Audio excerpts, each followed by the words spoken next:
Jadi beberapa waktu lalu kita sempat wawancara nih dengan Pak Dik Kusnadi, Kepala BNN Kota Jakarta Selatan periode 2020-2022. Nah, kebetulan bulan Juni ini beliau memasuki masa pensiun nih. Yuk kita intip lagi gimana sih wawancara kita waktu itu.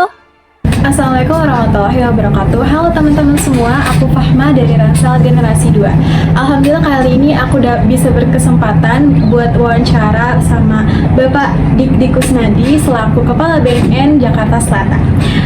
Permisi Pak, saya di sini mau wawancara, ada beberapa pertanyaan yang bakal saya lontarkan ke Bapak. Pertama, pelajar itu identik dengan kenakalan dan narkoba. Seberapa nakal dan bandel sih Bapak ketika sekolah dulu? Boleh diceritakan pengalamannya? Iya. Seusia itu memang umum ya kalau ada kebandelan. Tapi kebandelan saya ini bersyukur saya tidak terlibat dengan narkoba, tidak minum minuman, merokok pun tidak, ya. Bandelnya saya pertama misalnya saya nggak takut sama guru. Dari SMP, SLTA, jadi tidak takut sama guru itu karena saya merasa saya punya niat baik ya. Kepolosan saya misalnya ketika ada nonton bareng, saya nggak punya duit, saya bilang saya pengen nonton, saya nggak punya duit, bayarin. Bolos juga pernah ya, sekali waktu bolos orang nonton bola pakai naik truk gitu, saya ikutan. Sama guru BB dikumpulkan, yang bolos dikumpulkan, termasuk saya. Terus kata gurunya, "Ini kamu keluar." Saya ikut bolos. Enggak, kamu keluar. Jadi nggak percaya gurunya, karena saya udah terlanjur image-nya di mata guru-guru baik. Jadi bolos sekalipun guru nggak percaya, gitu.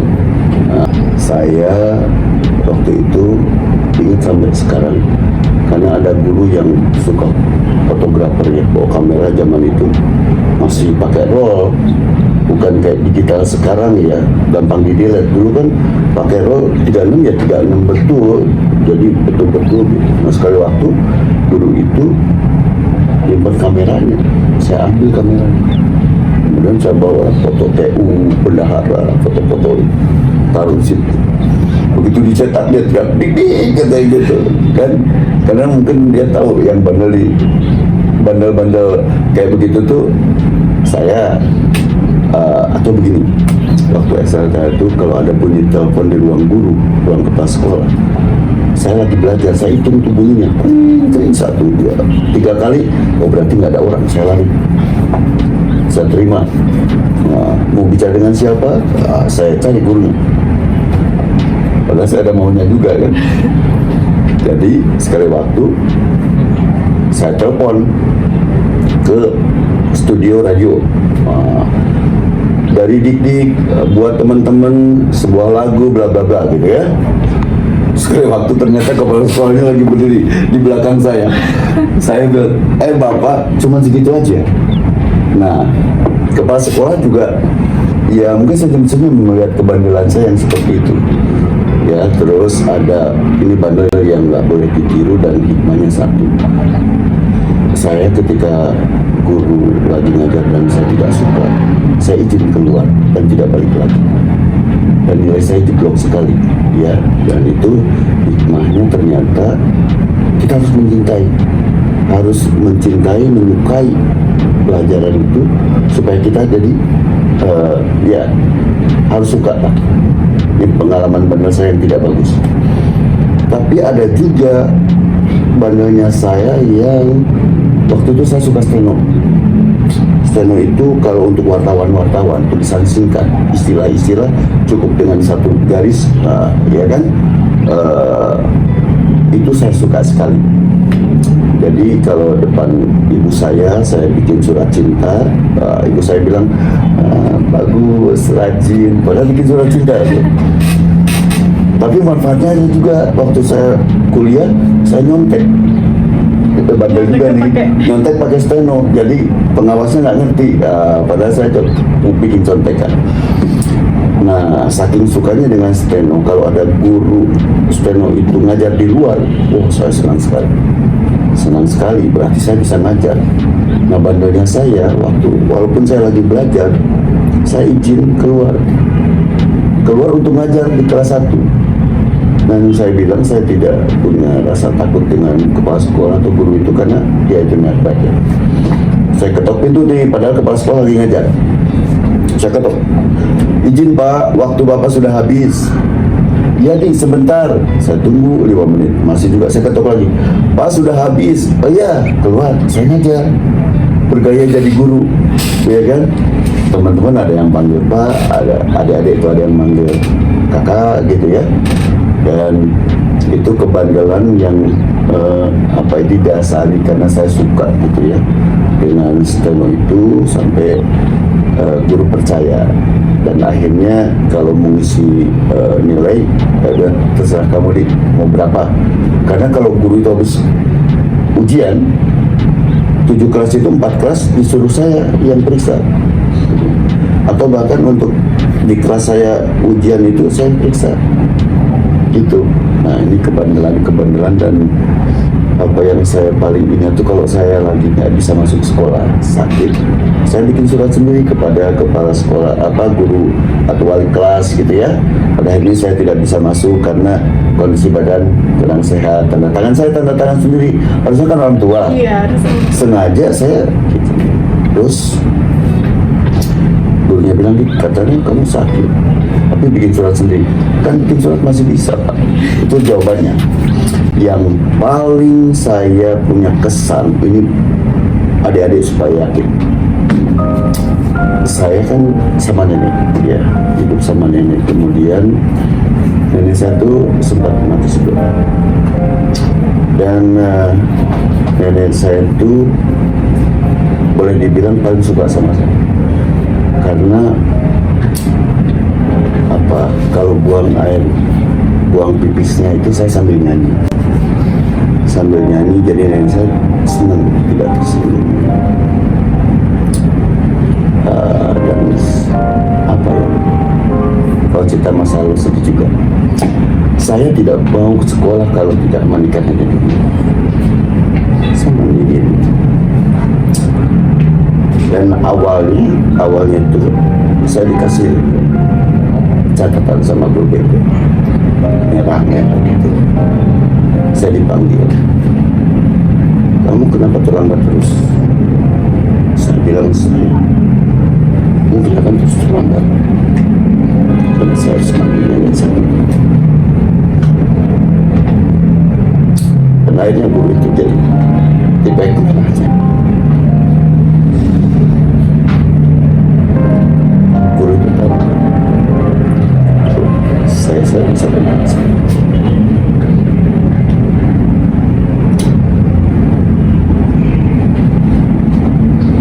Saya jadi dia tak pernah.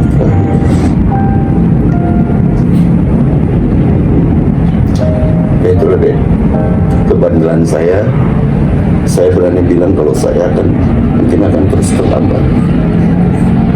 Karena walaupun ada bibi di rumah, saya tidak serahkan. Pokoknya saya harus mandi nenek saya bawa ke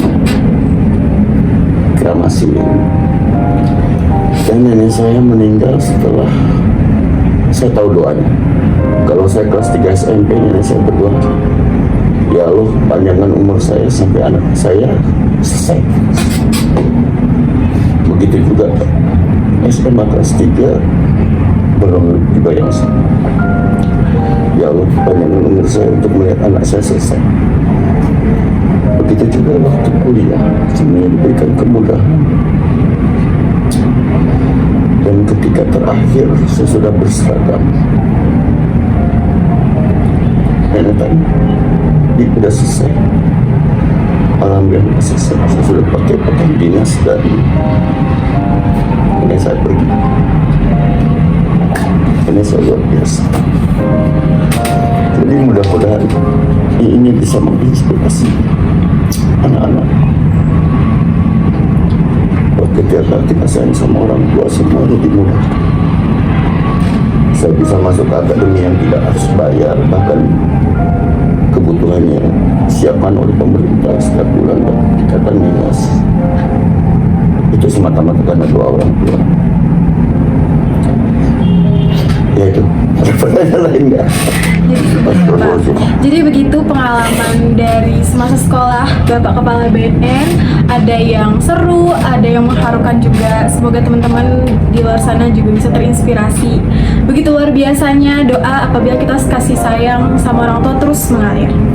Lanjut ke pertanyaan berikutnya, Pak. Seberapa banyak dan parah narkoba di kalangan pelajar?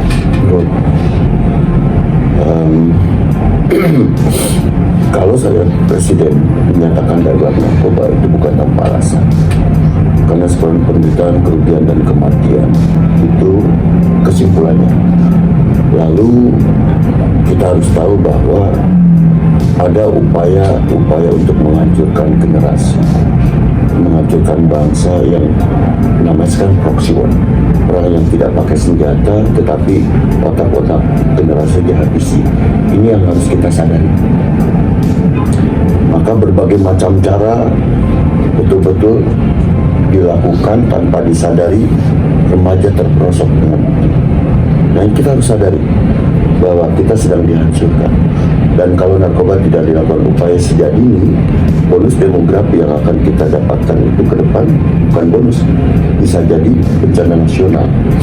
Nah, yang di tingkat pelajar dengan adanya telepon dalam genggaman, dunia dalam genggaman, ini memang harus disiapkan mental. Karena tidak sedikit kemudian yang dia